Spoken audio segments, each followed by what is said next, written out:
بسم الله الرحمن الرحیم. د غږیزو کتابونو ګرانو اوریدونکو، په دې برخه کې متاسو ته یو بل په زړه پورې کتاب ټاکلی هیله ده چې په خورا مینه یې واورئ. واړه عادتونه لویې بریاوې د جیمز کلیر کتاب دی چې د اتومي عادتونو په نامه هم یادیږي. دغه ښکلی او په زړه پورې کتاب اسماعیل اشنا صاحب ژباړلی دی. واړه عادتونه لویې بریاوې د جیمز کلیر کتاب چې د اتمي عادتونو په نامه هم یادیږي او د انساني ژوند د یوې لویې برخې یعنې عادتونو درسونه پکې بیان شوي دي.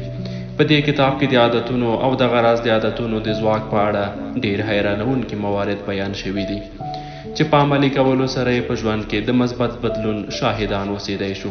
په ټولنه کې د دې کتاب موضوع د عادت او د عادتونو د اغېز په اړه ده چې د ژوند لوی او اساسي برخه جوړوي. د دې کتاب عمومي اهداف دا دي: که انسان وغواړي د خپل عادتونو په بدلولو سره خپل ژوند بدلولی شي، یعنې عادت په دې کتاب کې د ژوند او د ژوند د لارې د بدلون یو اساسي فاکتور بلل شوی دی. دا کتاب د انساني کړنو اصلي او بنسټیز اصول بیانوي، داسې اصول چې د هغو په عملي کولو او هغو ته په پاملرنې سره د انسان ژوند او فکر غوره بدلون پیدا کولی شي. د کتاب لوستونکي او اورېدونکي چې څنګه ښه او سم عادتونه رامنځته کړي او ناسم یا بد عادتونه باید له منځه یوسي. په عمومي ډول د عادتونو د رامنځته کولو لپاره ډېرې لارې چارې شته، ان تر دې چې هر انسان ځان ته ځانګړتیاوې لري، ځکه خو یې د ټولو توضیح او بیانول سخت او ستونزمن کار دی.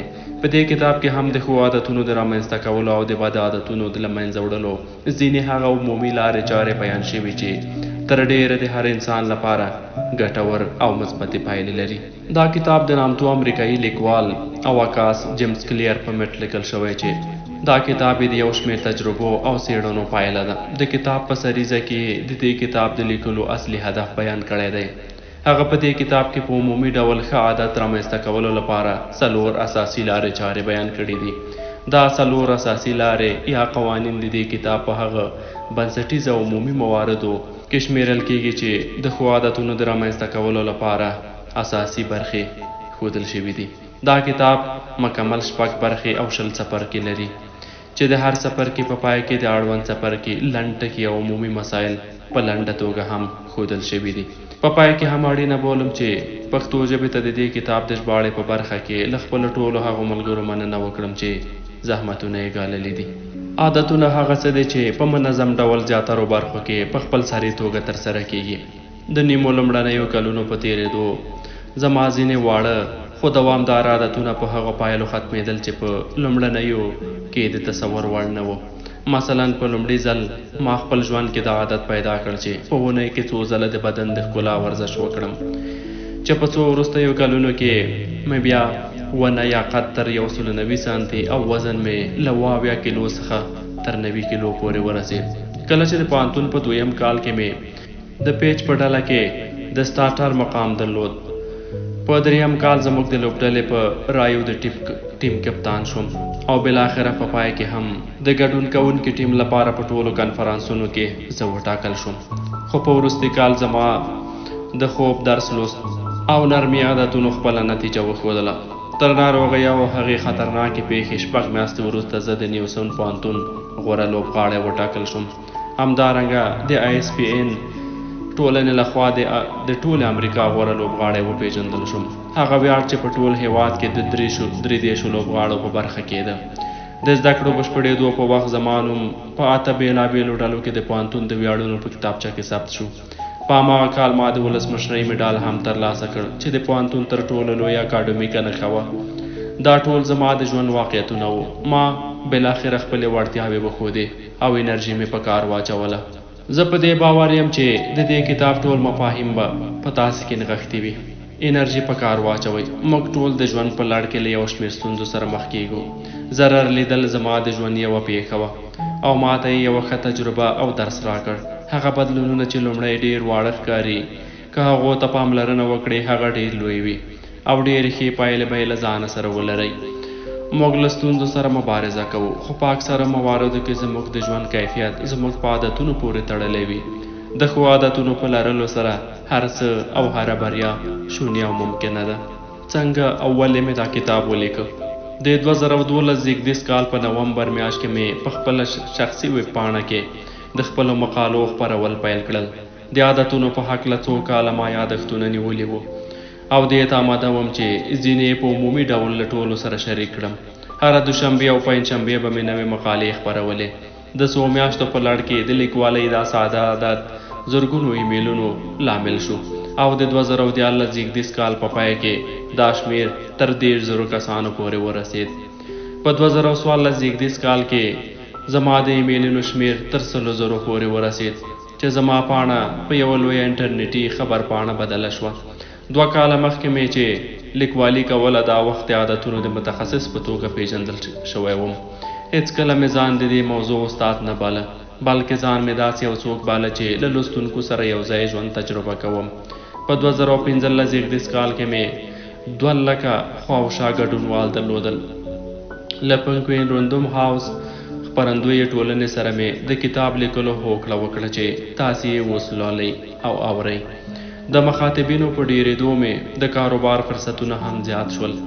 تل یې له ما غوښتل چې په لوړو شرکتونو کې د عادتونو د بدلون، د ښو عادتونو د رامنځته کولو او د عادتونو په وسیله د پرمختګ په هکله خبرې او ویناوې ورته وکړم.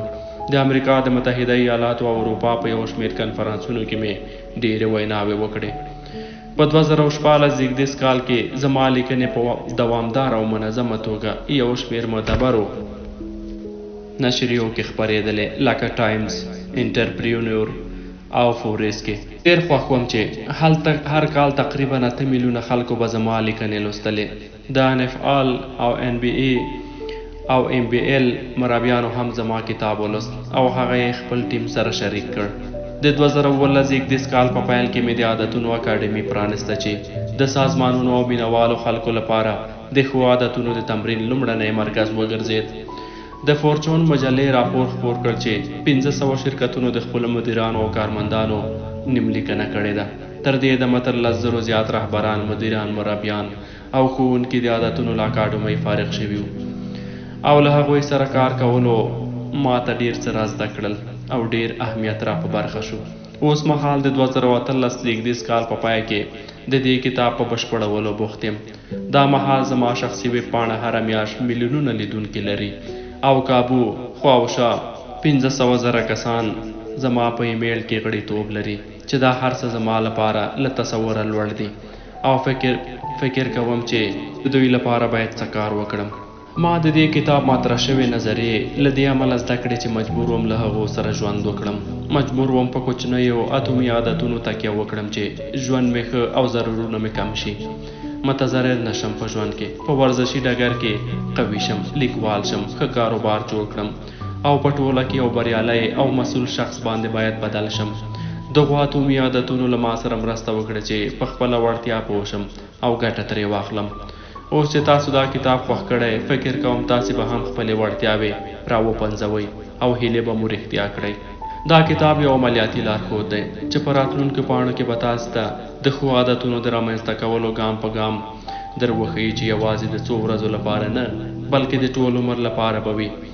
او علم هم دا هر څه وایي. د دغه عادتونو د رامنځته کولو او بدلولو علم به په ساده او اسانه بڼه زه در وښیم. په دې کتاب کې کارول شوې برخې مو بیولوژي، عصب پیژندنه، فلسفه، ارواپوهنه او د دې ټولو اړوند نورې برخې در وښودل شي چې له ډېرو کلونو موجودې دي. هغه څه چې په دې کتاب کې تاسو ته وړاندې کوم د ښو او غوره نظریو یوه ستره ټولګه ده. انساني عادتونه تل د بدلون په حال کې دي. هره ګړۍ، هره شیبه او هره ثانیه بدلیږي، خو دا کتاب د هغه څه په اړه دی چې نه بدلیږي. دا کتاب د انساني کړنو د بنسټیزو اصولو په هکله لیکل شوی دی، یعنې د هغو اوږدمهاله اصولو په هکله چې کلونه تاسې په هغو تکیه کولی شئ. داسې نظریې او افکار چې تاسې د هغو په وسیله کاروبار رامنځته کولی شئ، کورنۍ تشکیلولی شئ او خپل بهتر ژوند جوړولی شئ. د غوره عادتونو رامنځته کولو په برخه کې ډېرې لارې موجودې دي، خو دا کتاب تر ټولو ښه لارې بیانوي چې د هرې برخې لپاره به ډېرې ګټورې وي. هغه تګلارې چې په دې کتاب کې راوړل شوي دي هغه د هر چا لپاره ګټورې دي، خو چې د انساني کړنو او چلند بحث او موضوع مطرح وي، تر هغه به دا کتاب د یو لارښود په توګه پاتې وي او خلک به ورڅخه ګټه اخلي. په ورځني ژوند کې د دې حقیقت اثباتول ډېر ستونزمن دي. دا چې ورځني عادتونه ناچیزه ښکاري، معمولا هغه له پامه غورځوئ. که اوس مهال لږ څه پیسې سپما کړئ، نو تر اوسه میلیونر نه یاست. که په اونۍ کې 3 ځله کلب ته لاړ شئ لا مو هم اضافي وزن په بدن کې شته. که نن شپه 1 ساعت بهرنۍ ژبه ولولې یا نور څه مطالعه کړې نو دا ژبه یا نور څه به مو زده کړي نه وي. سمه ده چې واړه بدلونونه رامنځته کوي، خو داسې ښکاري چې پایله هېڅکله ژر نه ترلاسه کېږي او تاسې هم خپلو مخکینیو شرایطو ته ګرځئ. له بده مرغه د بدلونونو کمزورۍ بهیر مخکینی عادتونو ته د څرګندېدا زمینه برابروي. که نن ناسم خواړه وخورئ یا نن تر ناوخته کار وکړئ او کورنۍ مو هېره کړئ، ښایي کورنۍ مو وبخي. که خپل کار مو تر سبا پرېږدئ، ښایي سبا یې ترسره کړی شئ. خو کله چې هره ورځ د ناسمو پرېکړو په تکرارولو سره وړې تېروتنې تکراروئ، نو دا ناسم او واړه انتخابونه مو په سختو پایلو بدلیږي. د همدې وړو تېروتنو راټولېدل د لویې ستونزې لامل کیږي. په ورځنۍ عادتونو کې کوچنی بدلون په همدې توګه ستاسې ژوند په یو جلا هدف هدایتولی شي او په سمې لارې روانوي. د داسې یو تصمیم نیول چې د اوضاع یوه سلنه ښه یا خرابوي، ښایي په لومړنۍ شېبه یې درته بې ارزښته ښکاره شي، خو هغه شېبې چې ژوند تشکیلوي د هغو په ټولګه کې د انتخابولو توپیر رامنځته کولی شي. دغه انتخابونه هغه څوک چې یې او هغه څوک چې اوسېدی شئ د هغو ترمنځ توپیر ټاکي. بریالیتوب د ژوند یو لوی بدلون نه بلکې د انسان د ورځنیو عادتونو پایله ده. یعنې دا چې اړینه نه ده همدا شیبه څومره بریالي یاستئ، بلکې اړینه دا ده چې آیا بریالیتوبونه د دې عادتونو په وسیله تاسو ته راتلی شي او که نه. تر ډیره باید د خپلو اوسنیو شرایطو په فکر کې واوسئ، نه دا چې د اوسنیو نتایجو په فکر کې. که میلیونر یاست خو تر خپل میاشتني عاید ډیر مصرف لرئ، په دې توګه تاسې په ناسم لوري روان یئ. له بله خوا که د ماتېدو په لور روان یئ خو د میاشتې لږ پیسې ذخیره کوئ، نو د مالی خپلواکۍ په لور روان یې. حتی که ډیر هم روان یې نو ته د خپلواکۍ په لور حرکت کوې. ستاسې ټولې لاسته راوړنې ستاسې د عادتونو د اندازه ګیرۍ واحد دي. سوچه او خالصه شتمني مو د مالی عادتونو اندازه ګیري ده. وزن مو د خوراکي عادتونو اندازه ګیري کوي. پوهه مو د زده کړې عادتونو د اندازه ګیرۍ واحد دی. کورنۍ نظم مو ستاسې د نظافت د عادتونو د اندازه ګیرۍ واحد دی. تاسې هغه څه ترلاسه کوئ چې په مقرره ډول یې ترسره کوئ. که غواړئ چې په دې پوه شئ چې په ژوند کې تر کومه مقامه رسیږئ، نو د خپلو وړو لاسته راوړنو او بریاوو ناکامیو لاره تعقیب کړئ او وګورئ چې په 10 یا 20 راتلونکو کلونو کې ستاسې ورځني انتخابونه په کوم ځای ختمیږي. آیا هره میاشت تر خپل عایده لږ لګښت لرئ؟ آیا هره اونۍ ورزش کوئ؟ آیا هره ورځ کتاب لولئ او نوي څه زده کوئ؟ دا ډول واړه کارونه او وړې ستونزې هغه څه دي چې ستاسې راتلونکی شخصیت جوړوي. د وخت د بریا او ماتې ترمنځ موجوده واټن لا ډېروئ. وخت تاسو ته هر څه درکوي. د وخت په ارزښت پوه شئ. ښه عادتونه وخت ستاسې په ملګري او بد عادتونه وخت ستاسې په دښمن در بدلوي. عادتونه د 2 سرو تورو په څیر دي. څنګه چې بد عادتونه ستاسو د ماتې لامل کیږي، همدا ښه عادتونه ستاسې د ودې او پرمختګ لامل کیدی شي. له همدې امله په دې باید پوه شئ چې عادتونه څنګه کاروئ او څنګه یې تاسې د خپلو غوښتنو په اساس ترتیب کړئ څو د تورې له خطرناکې څوکې څخه ځان وژغورئ. اوسنۍ شیبې معمولا د مخکینیو اقداماتو پایله ده چې د واقع کېدو پوتنشیل به یو لوی بدلون رامنځته کړي. دا الګو په هر ځای کې شته، لکه د سرطان ناروغۍ په خپل 80% دوره کې ناپېژندل شوې پاتې کېږي، خو بیا د 100 میاشتو په لړ کې ټول بدن محاصره کوي. بانکس معمولا په لومړیو 15 کلونو کې نه لیدل کېږي، ځکه د ځمکې لاندې کلکې ریښې جوړوي او بیا د 6 اونیو په لړ کې 3 متره اوږدېږي. عادتونه هم داسې دي. په ظاهري برخه کې کوم بدلونونه نه رامنځته کوي تر دې چې یو مهمې برخې ته ورسیږي او بیا یو نوې کړنلاره را پیدا کړي. د هرې لارې په لومړی یا منځنیو پړاوونو کې تر ډیره د ناهیلۍ یوه برخه موجوده وي. آیا په دې تمه یې چې په خطي ډول پرمختګ وکړئ؟ خو کله چې په لومړیو ورځو، اونیو یا حتی لومړنیو میاشتو کې ګټور بدلونونه نه رامنځته کیږي، نو ناهیلی کیږي. په دې توګه تاسې هیڅ پرمختګ نشئ کولی. دا د هر ترکیبي بهیر ځانګړنه ده. ځواکمنې پایلې او نتایج په ځنډ ترلاسه کیږي. دا یو اصلي دلیل او د تلپاتې عادتونو د رامنځته کولو څرګندوی دی. خلک کم شمیر کوچني عادتونه رامنځته کوي او کله چې د پام وړ نتیجه یې نه ویني نو دروي یې. داسې فکر کوي چې یوه میاشت کېږي چې هره ورځ منډې وهي، نو ولې زما په اندام کې کوم بدلون نه لیدل کېږي؟ کله چې دا ډول فکر په انسان غلبه وکړي، په ډېرې اسانۍ مثبت عادتونه ختمیږي. د معناداره توپیر رامنځته کولو لپاره عادتونه باید تلپاتې وي چې دا خنډونه له منځه یوسي چې دا په انسان کې د نغښتي پوتنشیل یو اړخیز وضعیت بولو. که هڅه کوئ چې ښه عادت رامنځته کړئ یا بد عادت مو له منځه یوسئ، لامل دا نه دی چې په ځان کې نغښتې وړتیا مو له لاسه ورکړې. اکثره له دې امله ده چې تر اوسه په ځان کې د نغښتې یو اړخیز پوتنشیل له وضعیته مو تیر شوي نه یې. له ډېرو هلو ځلو سره له ناکامېدو بیا ګیله کوئ. داسې ده لکه چې تاسې له خپله ځانه ګیله کړې وي، ولې د یخ ټوټې د هوا د درجې په زیاتېدو سره ویلې کېدی شي. دې برخه کې ستاسې کار بې ځایه نه دی. ستاسې د کار نتیجه به د دوام په صورت کې څرګنده شي، یعنې 32 درجو ته په رسېدو به هر څه را څرګند شي. ستاسې کوچنۍ بریا به خلک لنډمهاله بریا وبولي. بهرنۍ نړۍ یا بیروني خلک ټول یوازې هغه اغېزمن حالت او کوچنۍ بریا ګوري، نه هغه بهیر چې تاسې د دې بریا د ترلاسه کولو لپاره تیر کړی دی. خو تاسې خپله په دې هر څه پوهیږئ چې ستاسې اوسنی پرمختګ د هغو ټولو هلو ځلو پایله ده چې خلکو به ستاسې هغه کوچنۍ بریا لنډمهاله بریا بلله. بریالیتوب صبر او حوصلې ته اړتیا لري. د NBA د تاریخ یو تر ټولو بریالی ټیم سن انټونیو سپرز غړو په خپله خونه کې د خپل اصلاح غوښتونکي رئیس جاکوب داسې یو شعار ځړولی: کله چې فکر کوم هیڅ شی هم را سره مرسته نشي کولی، نو ځم او ډبر کیندونکي ګورم چې ډبرو ته پرته له دې چې کوم درس پکې پیدا شي بیا هم سلګونه ضربې ورکوي، خو بالاخره په 102 ضربې ډبره 2 ټوټې کېږي. ښه پوهېږم چې دا یوازې هغه وروستۍ ضربه نه ده چې د ډبرې د ماتېدو لامل شوه، بلکې هغه د هغو مخکینیو 101 ضربو زور و چې ډبره په 102 ضربه ماته او بیله شوه، بریا ترلاسه شوه. ټول لوی کارونه له وړو کارونو پیلېږي. کوچنی او ساده تصمیم د هر عادت تخم دی، خو کله چې تصمیم تکراریږي، عادت بیا راغوړېږي، بیا وروسته لا ځواکمنېږي، ریښې کوي او ښاخونه یې لا پراخېږي. د یو عادت پرېښودل بیخي د یو ځواکمن نیالګي ریښو ایستلو په څېر دي. د هغه راز د یو ښه او مثبت عادت پیدا کول بیخي د یو ښکلي ګل د کېنولو په څېر دي. خو څه شی دا څرګندوي چې موږ یو عادت ته هومره دوام ورکړو، څو چې دوام ورکولی شو او بیا له خپل وضعیته بل لوري ته ولاړ شي.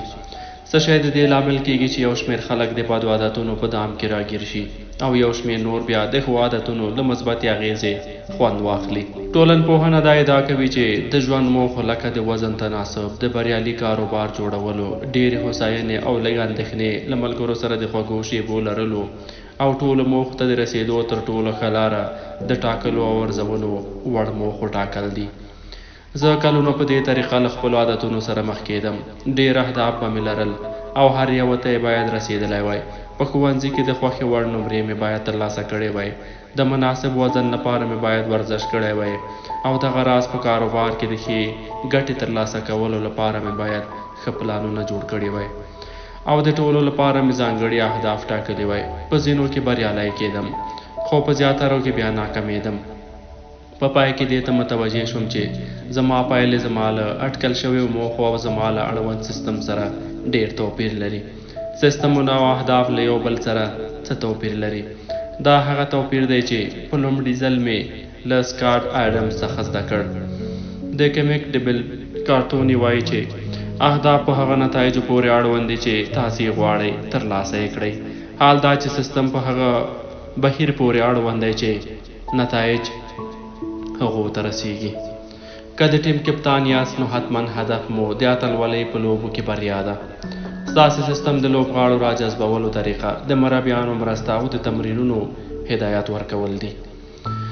که رئیس یا کاري مشر یاست نو احتمالاً هدف مو دا دی چې $1,000,000 کاروبار جوړ کړئ.